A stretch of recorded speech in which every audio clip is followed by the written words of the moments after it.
Gente.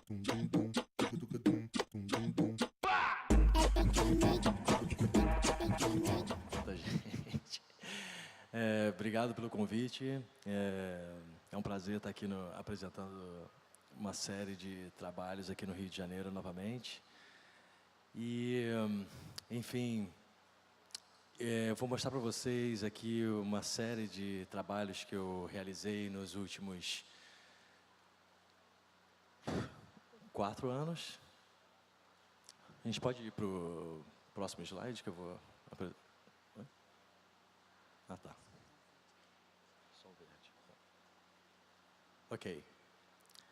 Então, na verdade, bom, enfim, eu sou artista, eu sou formado em escultura pela FRJ e 7 anos atrás eu fiz o mestrado em arte e ciência na Academia Real de Artes da Holanda, da onde que eu comecei a trabalhar com os cientistas e comecei a repensar de que forma a gente pode redesenhar o nosso mundo, né? Porque a gente vive uma época que a gente tem crise energética, crise de água. Então, como a gente pode reverter esse pensamento, né? E eu comecei pensando muito sobre as máquinas, de como a gente pode redesenhar as máquinas, de que elas sejam um pouco mais coerentes com o mundo que a gente vive, né? Então, aqui vocês vão ver. Eu vou apresentar para vocês, eu criei 2 linhas de pesquisa, uma é a comunicação entre espécies e a outra são robôs ambientais. Por causa do tempo muito curto, eu vou apresentar para vocês os robôs ambientais, de onde consiste a Symbiotic Machine, que é, bom, as comunicações expressas são a Jurema Action Plant e o Prototype for New Biomachine. E nos robôs ambientais você tem a máquina simbiótica, a caravela, o pedalinho, e da onde que se resultou máquina simbiótica para exploração espacial, da onde que eu estou trabalhando junto com atualmente, é um projeto que eu estou trabalhando atualmente junto com a Agência Europeia Espacial e outras instituições, tanto da Europa quanto daqui do Brasil. Enfim, e pensando nesse redesenho, né, da natureza e pensando redesenho do nosso meio ambiente, né, eu estou tentando criar um vetor entre a evolução da natureza e a evolução da tecnologia e como essas coisas podem estar misturadas. Então, eu comecei a criar essas estruturas híbridas que eu vou apresentar para vocês agora.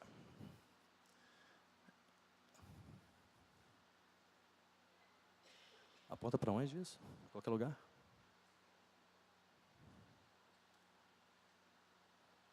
Alguém?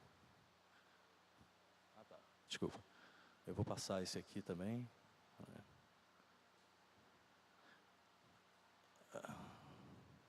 Vou passar esse aqui também, que esse aqui também são a comunicação entre espécies. Na verdade, eu acabei de fazer teve uma exposição individual minha no Elliott Sica, da onde que eu apresentei esses trabalhos, terminou agora dia 22 de outubro. Eu não sei, não tá indo.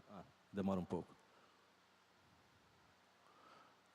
Enfim, chegar lá.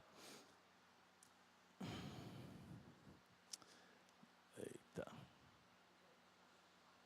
Oi? Vocês podem passar para mim? Então, vai passando aí para mim, por favor. Pode passar esse, pode passar. Esse é um vídeo, pode passar. É isso aí. Então, começa com a máquina simbiótica, né, que é uma máquina que ela vive por ela mesma, né? E eu comecei a pesquisar muito sobre plantas, né, trabalhando também junto ao lado dos cientistas, né? E a máquina simbiótica ela é como se fosse um ser vivo, né? Ela precisa de comida para poder gerar energia para ela mesma, né? Então, eu estou começando a mudar um pouco esse paradigma de robótica também, né? Porque eu escutei muito ele falar do Black Mirror, né? Que mostra esses futuros possíveis, mas e se você lê todos esses filósofos pós-humanistas, eles têm uma ideia do nosso futuro, da onde que a inteligência artificial vai... Bom, enfim, os robôs vão poder se multiplicar e vão ter a inteligência artificial e, num determinado momento, os seres humanos vão entrar em extinção, né? Mas aí tem um filósofo chamado Humberto Maturana, que é um chileno, que aí ele fala assim... Não, o problema não é a evolução da tecnologia. O problema é quem desenha essa tecnologia, né? Então, a partir desse pensamento do Humberto Maturana, que eu comecei a redesenhar, né, e repensar de como as máquinas poderiam estar inseridas no meio ambiente, né? Que as máquinas, na verdade, ou elas são criadas para destruir o meio ambiente ou para servir a nós, né? Mas essas máquinas, elas são para elas mesmas. Então, eu estou começando a mudar um pouco o paradigma esse pensamento de máquina, de como elas funcionam. Então, vamos para o próximo, por favor. Então, a máquina simbiótica, vocês viram ali que tinha naquele ciclo de vida ali, né? Ela precisa de organismos fotossintéticos, porque a máquina simbiótica, ela faz fotossíntese sintética, né? Então, como esse trabalho foi desenvolvido na Holanda, eu comecei a observar na paisagem lá, principalmente no verão, da onde que você, não sei, bom, é uma coisa que acontece no nosso planeta já há muito tempo, que é essa grande proliferação de algas, né? E lógico que a grande proliferação de algas não é um problema, porque na verdade o que vocês estão vendo aqui, essa alga é da espécie Spirogyra e na verdade tem mais de 5.000 tipos de alga. Essa alga Spirogyra, você vê que tem umas bolhas, e essas bolhas são oxigênio que estão liberando, né, para o nosso meio ambiente. E assim, a fotossíntese é fundamental para toda a vida que a gente tem aqui no planeta Terra. Então, assim, começou essa pesquisa, né? Essa pesquisa começou um pouco antes nos robôs, na comunicação entre espécies, e elas foram desenvolvidas até chegar nessa parte da fotossíntese sintética, da onde que eu desenvolvi esse trabalho junto com a Universidade Livre de Amsterdã, com o Laser Lab, né? Da onde que eles trabalham fazendo fotossíntese sintética. Então, mas é muito interessante essa coisa da grande proliferação de algas, porque assim, o que acontece? Elas cobrem toda a superfície da água e elas inibem a entrada de luz para os outros seres vivos e, ao mesmo tempo, algumas algas elas são tóxicas também, elas acabam matando todos os seres vivos que estão embaixo da água, né? Então, na verdade, a gente está acelerando esse processo, né? Vamos supor, a agronomia, por exemplo, é um exemplo. A gente bota fertilizante para o crescimento das plantas, chove, esse fertilizante vai para o rio, vai para o mar, e aí as algas ou qualquer outra planta, né, elas se proliferam muito intensamente e acaba criando essa coisa. Vamos para o próximo slide, por favor. E aí sou eu na Holanda coletando uma amostra dessa água. Vamos para a próxima. E para mim essa é uma imagem bem icônica, né? Porque na verdade, como eu estou falando desses robôs que estão coabitando o nosso meio ambiente, né? Esse aqui é um teste que eu estou fazendo em Haia, onde que eu botei esses sensores aqui, porque você já vê que as algas já estão começando a se proliferar, e tem os patinhos lá no fundo, e eu estou começando a pensar nessa inter-relação desse ecossistema, da onde que máquinas e outros organismos vivos vivem, coabitam o nosso planeta. O próximo slide. Então, esse aí é um teste do sensor. O próximo slide. Eu estou correndo muito porque eu tenho 6 minutos aqui. Isso aí são as baterias, né, que estão, na verdade, é uma bateria fotovoltaica, da onde que a alga ela fica entre essa bateria e gera eletricidade para a própria máquina mesmo. O próximo slide. E essa, mais ou menos, é como a máquina funciona. E a máquina, na verdade, acabou se transformando num animal, entendeu? Da onde que ela tem uma boca, tem um ânus, da onde que a alga entra e ela é digerida pela máquina, a máquina vai até a luz, faz fotossíntese e começa a gerar esses elétrons dentro da máquina e ela começa a viver por ela mesma. O próximo slide. Enfim, e todo o desenho da máquina, né, a máquina ela é transparente justamente para poder captar o máximo de luz que é possível, né?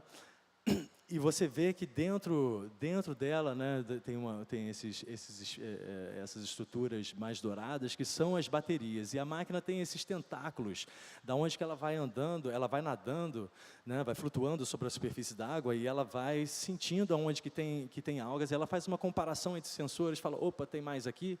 Ela vira a boca, suga a alga por ali, por esse sistema mecânico. E a partir desse sistema mecânico, que é essa minhoca sem fim, né, que é uma estrutura mecânica, ela vai empurrando a alga para frente e ela é triturada. Né? Triturada por quê? Né? Porque a gente precisa quebrar a membrana celular da alga para poder liberar as partículas fotossintéticas que estão dentro da água. Aí vai para uma escala muito nano, que eu não vou entrar muito a fundo nisso, mas a partir dessas partículas fotossintéticas que estão liberadas dentro da máquina, essa que, na verdade, é um líquido verde, né, ao nosso olho nu, esse líquido verde vai para dentro do estômago da máquina, né, e, enfim, vocês estão vendo o líquido verde indo por dentro do estômago da máquina, e aí ela vai para a luz, faz fotossíntese. Vai chegar aí o próximo slide, por favor. Enfim, esse é um vídeo também. E aí, bom, enfim, como eu tive que pensar justamente como essa máquina vai funcionar, a gente tinha que pensar exatamente um certo comportamento, né? Ela tem que se mover, ela tem que comer, enfim. E aí é o pessoal que trabalhou junto comigo. Né, foi o pessoal do Cefet e o Laser Lab de Amsterdã.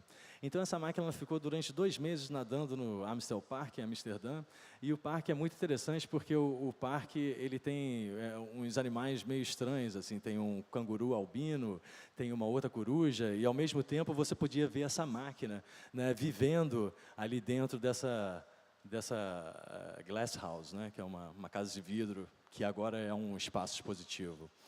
Né? E foi muito interessante porque, na verdade, acaba criando uma interface de comunicação não só do robô em si com o meio ambiente, mas também entre pessoas, né? Pessoas trabalhando de diversas disciplinas, trabalhando junto com um pensamento único que a gente pode mudar o modo de como a gente faz o nosso meio ambiente. Por favor, o próximo slide.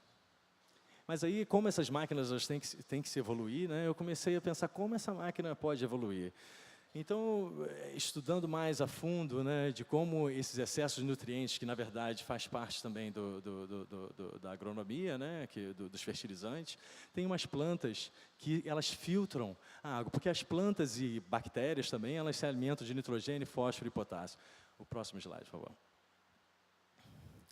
Enfim, o próximo passo da evolução dessas máquinas seria elas trabalharem em conjunto em inteligência artificial, né? E seria uma composição de plantas e bactérias junto. O próximo slide. E aí surgiu a Caravela. Né? A Caravela ela é um robô também aquático, é uma biomáquina, da onde que ela gera energia para si própria, mas ao mesmo tempo ela filtra a água poluída. O próximo slide, por favor. E essa aí é uma exposição em Kortrijk, na Bélgica, da onde que você tem essas máquinas nadando num aquário, e elas estão comunicando entre si, mas só que as bactérias elas estão vivendo em umas escovas que estão na parte inferior da máquina. E essas bactérias que elas estão fazendo, elas estão comendo, né, esses nutrientes, que é fósforo, potássio e outros nutrientes, e elas excretam elétrons. E esses elétrons ficam nas escovas de carbono que estão vai chegar um momento no vídeo que vai aparecer. Esses elétrons eles ficam na escova de carbono e elas entram dentro do circuito elétrico da máquina. Né? Então, comparando a máquina simbiótica com a Caravela, né? A Caravela acaba sendo muito mais autônoma porque vai criando uma energia exponencial, né? Porque conforme vai tendo mais sujeira, mais energia ela gera e ela fica completamente autossuficiente. O próximo slide tem 1 minuto e 30. Vamos lá. O próximo slide, isso aí é uma pesquisa que eu fui fazendo. O próximo slide. O próximo. Pode tocar esse vídeo aí. Será que vai tocar? Enfim, não era um vídeo, não. O próximo slide. Que eu acabei indo para... Então, esse aí é em Roterdã, né, que eu fiz todas essas máquinas entre organismos vivos e plantas e bactérias, mas essa aí tem o ser humano envolvido nela. Então, é um pedalinho que, ao mesmo tempo que você pedala, você aciona uma engrenagem, e essa engrenagem ela é um sistema hidráulico, né, da onde que ela suga, ela pega a alga, ela é como se fosse hackeando a superfície da água. Né? Ela pega a água, e passa por um filtro microbial. E esse filtro microbial, da onde que as bactérias estão morando ali, elas vão comendo a sujeira e mais na frente volta a água limpa para o meio ambiente. Lógico que você pensar esse trabalho é mais pensando num alerta, né, para que a gente, porque nós que estamos poluindo o meio ambiente, mas isso é uma proposta de que a gente pode mudar o meio ambiente para que a gente possa viver num mundo onde que a gente possa coabitar melhor, né, em melhores condições. Tem 6 segundos. Vamos para o próximo. Posso ter mais 3 minutos? Será? Vamos lá. Pode continuar aí. Passa o próximo. Próximo, eu não vou falar desse trabalho, infelizmente. Não, pode parar aí. Na verdade, então, eu fui para Mariana, quando vocês viram ali nos slides anteriores, né, e Mariana, como todo mundo sabe aqui, teve aquele desastre ecológico, né, e eu fui lá e coletei amostras dessa lama de Mariana, né, e eu pensando assim, como esse trabalho aí, na verdade, chama Marte Mariana, né, que eu estava pensando de ambientes que são completamente inóspitos para a vida, né? Que depois quando eu fui lá, realmente é uma cidade fantasma, nada mais pode viver lá, e tinham pessoas, logicamente, morando nessas cidades, e, enfim. Então eu pensei, como a gente pode reverter essa situação criando com a destruição, né? Então eu comecei próximo slide, por favor. Esse aí é a amostra, e você pode ver são os componentes químicos que estão ali, é completamente tóxico isso, mas a partir do momento que você faz cerâmica com eles, ela já não é mais tóxica. É o próximo slide, por favor. E aí eu comecei a criar uns tijolos, né? Tijolos já mostrando uma possibilidade. Mas, ao mesmo tempo, né, fazendo essa analogia entre Marte e Mariana, né, por serem lugares que são completamente inóspitos, né, tem também essa relação cromática, vamos dizer, né, que ambos são o Marte, as imagens que a gente vê de Marte é um planeta vermelho, e da onde que Mariana também era completamente terra vermelha, né, muito ferro. O próximo slide, por favor. O próximo slide. Enfim, e aí eu comecei a pensar nessa reconstrução, né, e eu me juntei com esse grupo de várias instituições que vocês vão ver mais no final, pensando em uma estrutura que pudesse ajudar na terraformação do ambiente marciano, né, e eu me inspirei muito nessa Maple Seed, né, que ela vai girando como se fosse um helicóptero, né? Próximo slide, por favor.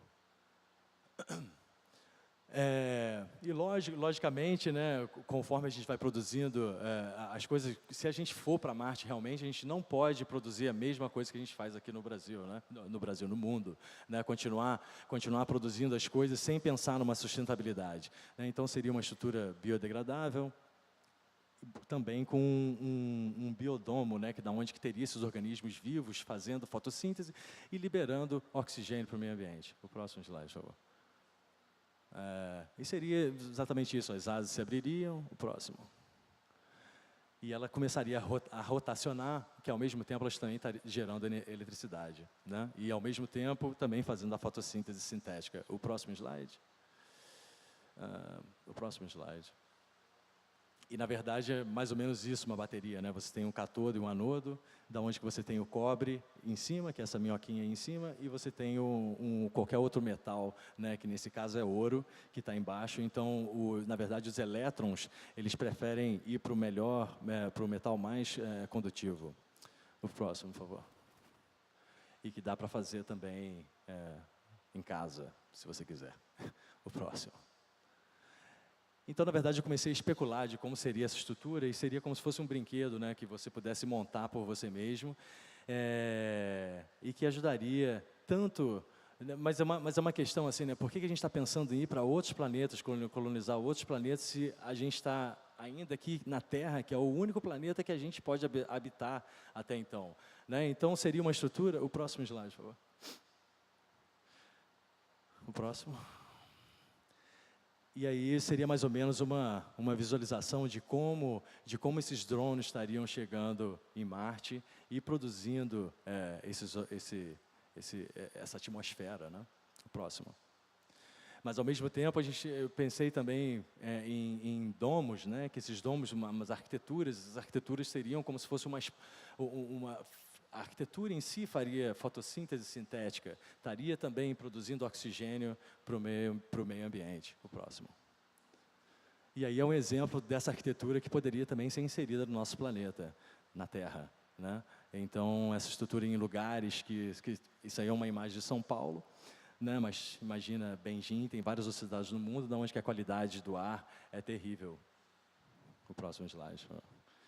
E aí são as universidades que estão junto com a gente nesses próximos 2 anos. O próximo, por favor. Muito obrigado. E obrigado aí pelo tempo extra.